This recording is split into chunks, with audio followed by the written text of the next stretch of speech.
बिस्मिल्लाहिर्रहमानिर्रहीम। मेरे चैनल पर खुशामदीद। कहानी का आगाज़ करते हैं। अरसा हुआ मुल्क फ़ारस पर एक बादशाह हुकूमत करता था। वो बड़ा रहमदिल और इंसाफ पसंद था। इसका बेटा शहज़ादा रहमान भी अपने बाप की तरह दलेर था। बादशाह को शिकार का बहुत शौक था। वो अक्सर घने जंगलों में शिकार खेलने के लिए जाता। एक दफ़ा गर्मी का मौसम था। बादशाह का दिल शिकार खेलने को चाहा। हुक्म की देर थी, तमाम इंतज़ामात हो गए और बादशाह शिकार के लिए चढ़ पड़ा। सारा दिन बादशाह शिकार में मसरूफ़ रहा। कई शेर, चीते और बारहसिंगे शिकार किए। शाम हुई तो ये शिकारी काफिला वापसी के लिए चल दिया। अभी आधा सफ़र भी न तय हुआ था कि बादशाह को एक नहायत खूबसूरत हिरन नजर आया। बादशाह ने फौरन कमान में तीर जोड़ा और निशाना लेकर छोड़ दिया। इधर कमान से तीर निकला, उधर हिरन चौखड़ियां बरता भाग खड़ा हुआ। निशाना हता हो गया तो बादशाह को बहुत गुस्सा आया। इसने घोड़े को एड़ लगाई और हिरन के तअक्कुब में चल दिया। मुहाफिज और वजीर वगैरह भी पीछे लपके, मगर बादशाह तेज रफ्तारी से घोड़ा दौड़ाता हुआ इनकी नजरों से ओझल हो गया।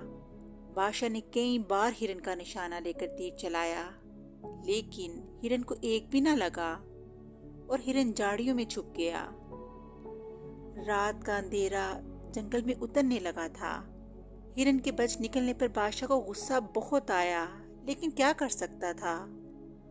अंधेरा बढ़ता जा रहा था, इसलिए इसने वापस जाना ही मुनासिब समझा। बादशाह ने घोड़े की बाग मोड़ी और एड़ लगाने ही वाला था कि रात की खामोशी को चीरती किसी के रोने की आवाज सुनाई दी।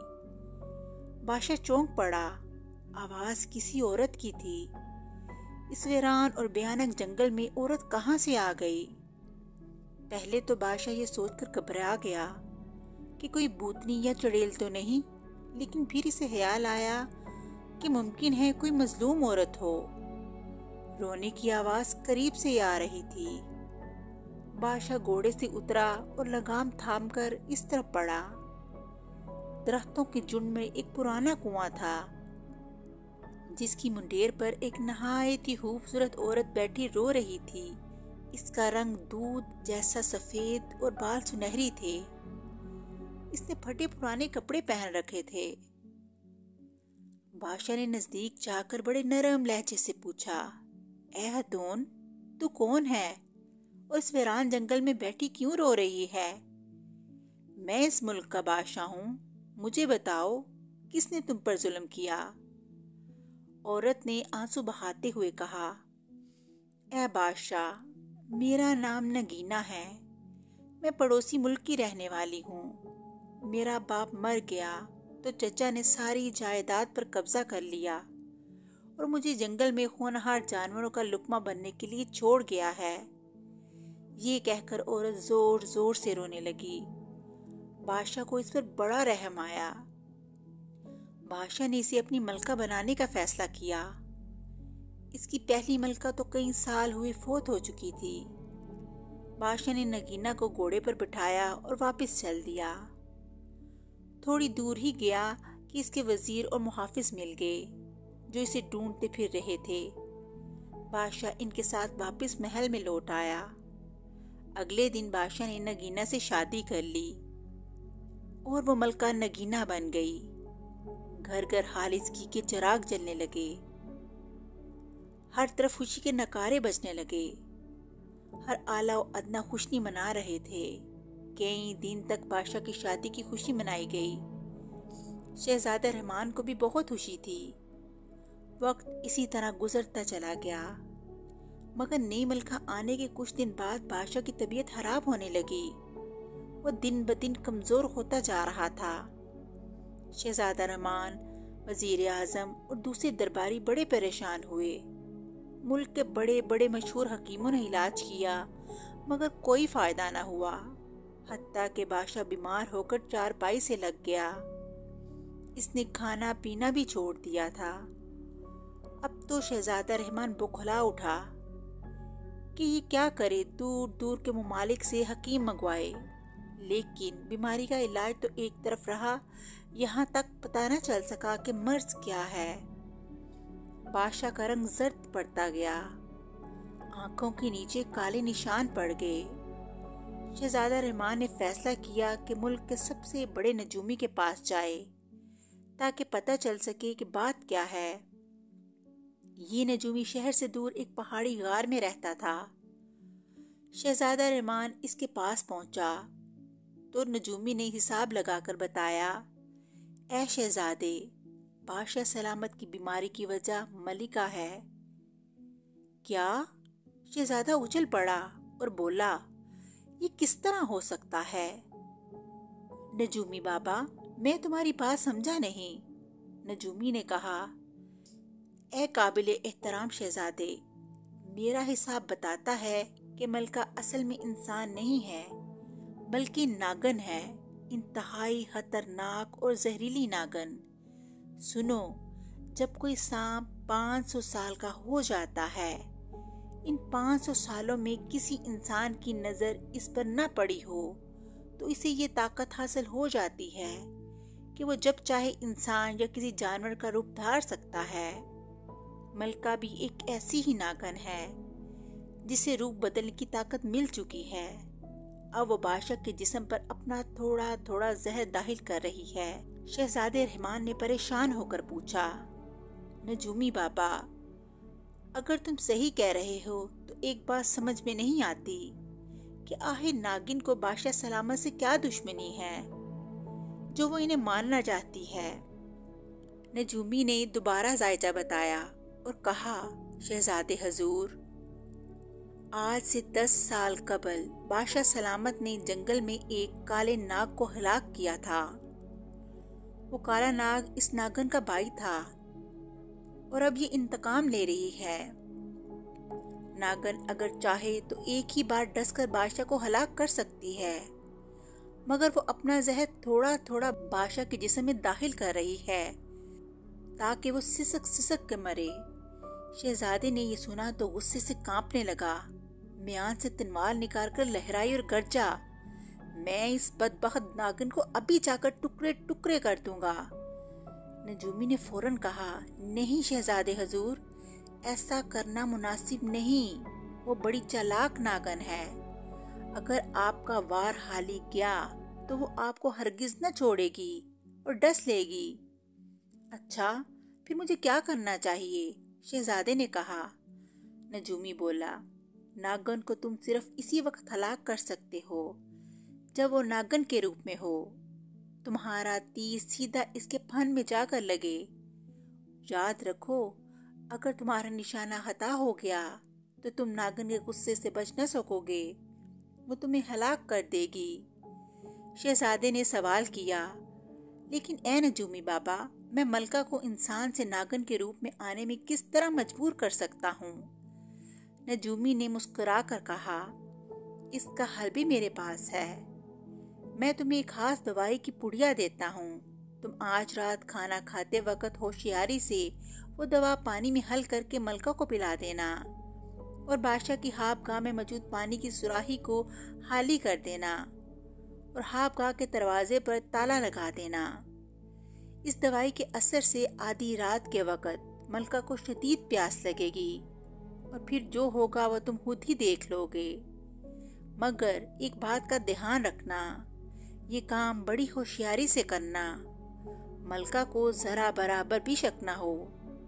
शहजादे ने नजूमी से दवा की पुड़िया ली और कहा, नजूमी बाबा, जैसा तुमने कहा मैं वैसा ही करूंगा। ये कहकर शहजादा वापस महल में आ गया। रात हुई और खाने का वक्त आया। शहजादे ने बड़ी होशियारी से दवाई मलका के पानी में मिला दी। मलका को पता ही न चल सका और उसने पानी पी लिया। थोड़ी देर बाद ही शहजादा उठ खड़ा हुआ। मलका ने हैरानगी से कहा, क्या बात है शहजादे, आज तुमने बहुत कम खाना खाया। तुम्हारी तबीयत तो ठीक है? जी हाँ, मैं आज भूख कम महसूस कर रहा हूँ। आप इत्मीनान से खाइए, शहजादे ने मुस्कुराते हुए कहा और कमरे से निकल आया। बाहर आते ही वो तेजी से दौड़ता हुआ बादशाह की ख्वाबगाह में पहुंचा और सुराही का पानी बहा दिया। इस काम से फारिग होकर शहजादा ख्वाबगाह के सामने वाले कमरे में छुप गया।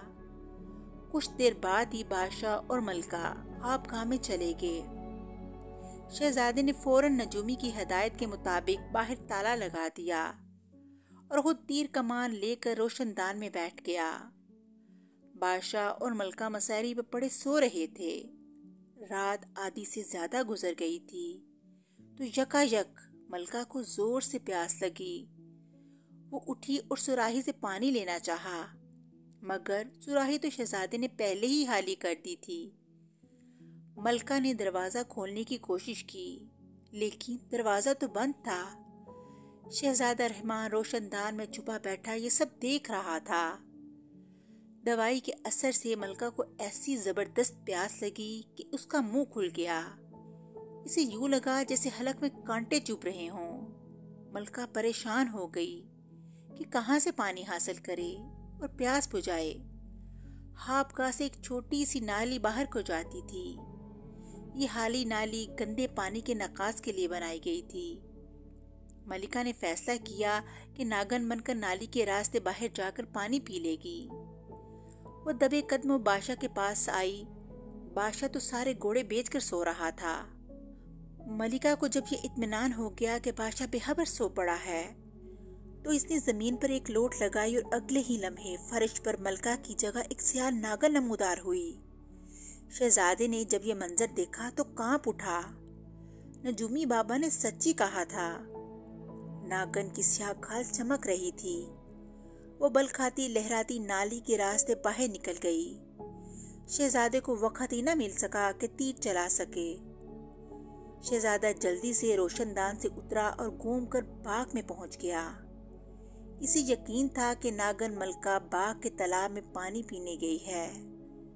चांदनी रात थी। चांद की जर्द रोशनी में सब्जा बड़ा बला मालूम हो रहा था। शहजादे का ख्याल बिल्कुल दुरुस्त था। मलका वाकई तालाब से पानी पीने आ रही थी। पानी पीने के बाद इसने फन फैलाकर एक जोरदार फंकार मारी।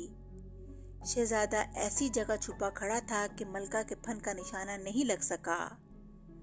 नागन मलका कुछ देर को घास पर लहराती रही, फिर एक तरफ चल पड़ी। इसका रुख ख्वाबगाह की तरफ नहीं था, बल्कि वो महल से बाहर वाले रास्ते पर जा रही थी। शहजादा रहमान इसके पीछे पीछे था। महल से निकलकर मलका इस रास्ते पर होली जो जंगल को जाता था। शहजादा रहमान बड़ी होशियारी से इसका पीछा कर रहा था। ये भी खुदा का शुक्र था कि चांदनी रात थी, वरना अंधेरे में नागन कब आती और कब जाती उसे पता न चलता। नागन मलका घने जंगल में पहुंच गई और एक गार के बाहर रुककर इसने जोरदार फुंकार मारी। इसकी फुंकार के जवाब में गार के अंदर एक दूसरे नाग की खौफनाक आवाज आई। उफ खुदाया, कैसी भयानक फुंकार थी। फुंकार के साथ ही जाड़ी और सरकंडों के टूटने की आवाज सुनाई दी और फिर एक नहायत ही बड़ा अजदहा नुमा नाग गार से बाहर नमूदार हुआ। नाग के स्याह जिस्म पर सुनहरी रंग का ताज था, जिससे तेज शुआएं निकल रही थीं। ये जंगल का शीश नाग था, जो नागन के सामने आकर फन फैलाकर खड़ा हो गया। नागन सरमस्ती के आलम में झूम रही थी। शीशनाग की आंखें शुआओं की मानद दहक रही थीं। वो दो शाही जुबान बिजली की तरह लपलपा रही थी। दोनों नाग कुछ देर एक दूसरे को देखते रहे, फिर नागन शीशनाग से लिपट गई और वो नाचने लगे। शहजादा रहमान इस दौरान एक दरख्त पर चढ़ चुका था। वो इंतहाई हैरतनाक और खौफनाक मंजर देख रहा था। तीर कुमान इसके हाथ में मौजूद था और वो मुनासिब मौके की तलाश में था। कुछ देर तक नागन और नाग नाचते रहे, फिर एक दूसरे से अलहदा हो गए। शीशनाग अपने गार में वापस चला गया और नागन वापसी के लिए मुड़ी। यही वो लम्हा था जिसका शहजादे रहमान को इंतजार था। नागन का फैला हुआ गलीज चिपटा सर इसकी आंखों के ऐन सामने था। शहजादे ने खुदा का नाम लिया और तीर छोड़ दिया। हवा को चीरता सनसनाता हुआ तीर नागन के फन के आर पार हो गया। नागन का उठा हुआ सर झटके से पीछे की तरफ जा गिरा।